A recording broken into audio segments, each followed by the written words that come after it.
whenever you Today I'm going to choose. speak to you about Anthony von Leeuwenhoek, and I have it up there in phonics so that you can see how to say that last name, Leeuwenhoek, on the last week when we had it up on the presentation.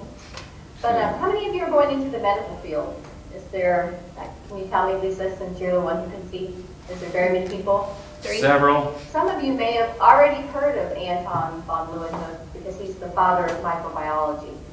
But I'm hoping to share with you today some things that you may not know about him, even though you know he's the father of microbiology. He was actually a glass grinder, and what he did was, for a living, he was a fabric draper. And so he learned to grind glass to look at the fabric, at the mesh, to see if it was a quality fabric or if it was of poor quality. And that's what he did for a living. And he was born in 1632, and he did that job for about 20 years. But then he read this book by Robert Hooke, and you may have also heard of Robert Hooke because he coined the phrase cell. He named cell. And what he would do is use a compound microscope. He would look through that microscope and he would write down all of his findings. Well, Anton, after reading that book, thought, well, that was really amazing. But they had a very limited range. They could only view about 20 times to 30 times power on the microscopes. And Anton got so interested in doing these, looking through the microscope, that he ground his own lenses. And then he, with his vision, he had very sharp vision, and he was inventive, so he got this light source to add with it, and it made the magnification so much brighter. It was 200 times. From 20 to 30 to 200 times. So that enabled him to see things that no scientist had ever been able to see before. So he took his findings to the society, the Royal Society, which Louis Pasteur and Hooke were all a member of.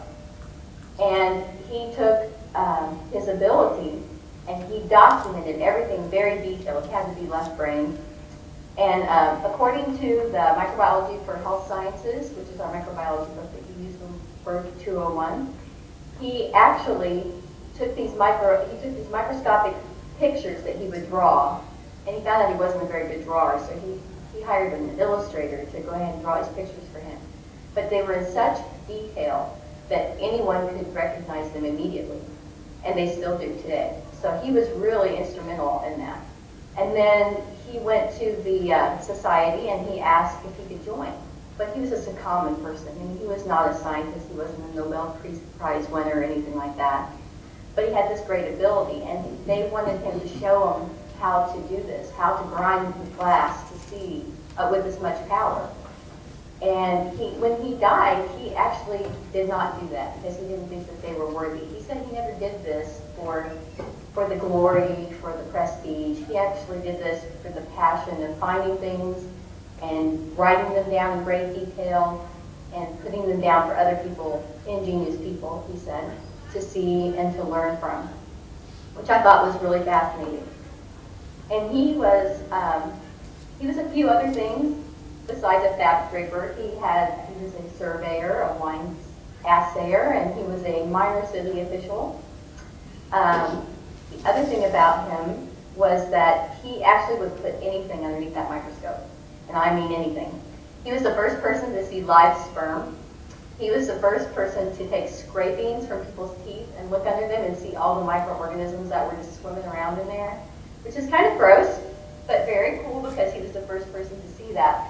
With that information, he was able to get with Louis Pasteur, who was really famous also, and they dispelled the concept of spontaneous generation, that we came from nothing, that something came from nothing. So that was one of his greatest achievements. And then when he died, it was August 30th, 1723. And then you had this common man, a fabric draper, who wasn't a scientist, who didn't invent the microscope, but certainly perfected it for the rest of us. And he made a huge impact on the world as we know it. And science today, what we see, is based on a lot upon what Anton brought into the microbiology world. And that's it.